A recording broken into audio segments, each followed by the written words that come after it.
প্রিয় শিক্ষার্থী, একটি ছক্কা নিক্ষেপ করা হলে নমুনা ক্ষেত্রটি লেখো। 4টার সম্ভাবনা কত, 4-এর কম সংখ্যা ওঠার সম্ভাবনা কত, জোড় সংখ্যা ওঠার সম্ভাবনা কত, বিজোড় সংখ্যা ওঠার সম্ভাবনা কত। তাহলে আমরা একটি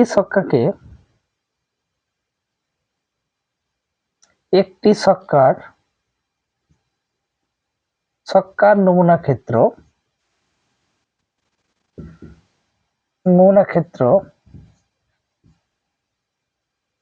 একটি ছক্কার নমুনা ক্ষেত্র S 1 2 3 4 5 6। তাহলে একটি ছক্কার নমুনা ক্ষেত্র পেলাম 1 থেকে 6। তাহলে একটি ছক্কার নমুনা ক্ষেত্র 1 2 3 4 5 6। তাহলে মোট ফলাফল হবে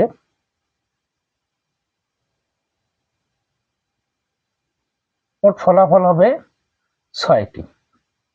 তাহলে একটি ছক্কা আমরা লুডো যেটাকে বলি, একটা যদি লুডো চাল দেই তাহলে 1 আসবে, অথবা 2 আসবে, অথবা 3, অথবা 4, অথবা 5, অথবা 6। তাহলে যে কোনো কি আসবে, একটা করে ফলাফল আসবে। তাহলে মোট ফলাফল হবে 6টা। তাহলে ক হলো উত্তর। খ বলছে 4 ওঠার সম্ভাবনা কত? ওঠার সম্ভাবনা 4 ওঠার সম্ভাবনা দেখেন, অনুকূল ঘটনা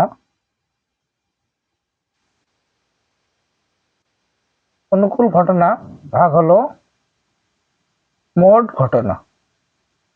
তাহলে অনুকূল ঘটনা দেখেন কয়টা আছে, 4 কয়টা ঘটনা আসছে, 1, মোট ঘটনা হলো 6। তাহলে 4 কয়টা ঘটনা আসছে দেখেন, এখানে 1 2 3 4 5 6, 6টার মধ্যে শুধু 4 একটা ঘটনা আসছে, এই জন্য 1, আর মোট ঘটনা হলো 6টা। ঠিক আছে, এখন আমরা গ নাম্বার কোশ্চেনে যাব। গ নাম্বার কোশ্চেনে বলছে 4-এর কম, 4-এর কম সংখ্যা ওঠার সম্ভাবনা।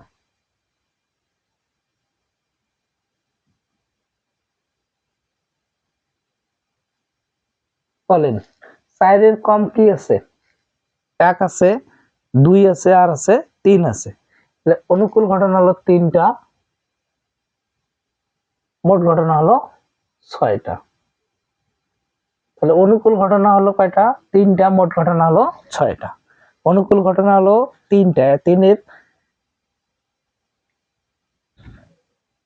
তাহলে 1 2 3, আর মোট ঘটনা হলো 6। ঘ নম্বর কোশ্চেনে বলছে জোড় সংখ্যা আসার সম্ভাবনা, জোড় সংখ্যা ওঠার সম্ভাবনা। বলেন তো জোড় সংখ্যা কি কি আছে? এখানে দেখে বলেন 4 আছে, 2 আছে, আর হলো 6 আছে। তাহলে ঘটনা হলো কয়টা? 3টা, এই জন্য 3 বাই হলো 6। তাহলে অনুকূল ঘটনা হলো 3টা, মোট ঘটনা হলো 6টা। তাহলে জোড় আছে 2 4 6।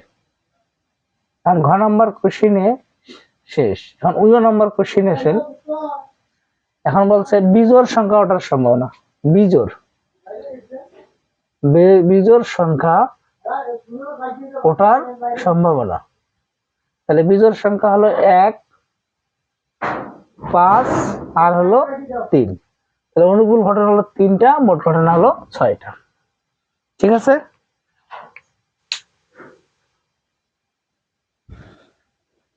তাহলে অঙ্ক সম্পূর্ণটা আরেকবার রিভাইজ করে দেই। একটি ছক্কা নিক্ষেপ করা হলে একটি ছক্কার মধ্যে থাকবে 1 2 3 4 5 6। এখন বলছে 4 ওঠার সম্ভাবনা কত?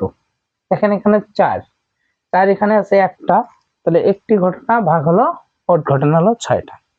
এখন বলছে 4-এর কম হলো 1 2 3, তাহলে 3টি ঘটনা, মোট ঘটনা হলো 6টা। পরে বলা আছে জোড় সংখ্যা ওঠার সম্ভাবনা। জোড় সংখ্যা এখানে 2 4 6, তাহলে 2 4 6 3টা, মোট ঘটনা হলো 6টা। বিজোড় সংখ্যা হলো 1 3 5, তাহলে এখানে জোড় সংখ্যা আছে হলো 2 4 6,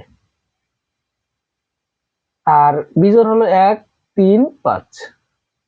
ঠিক আছে, আর এখানে হলো 4-এর কম আছে 1 2 3, তাহলে 1 2 3। আমরা এইভাবে অঙ্কটা করব।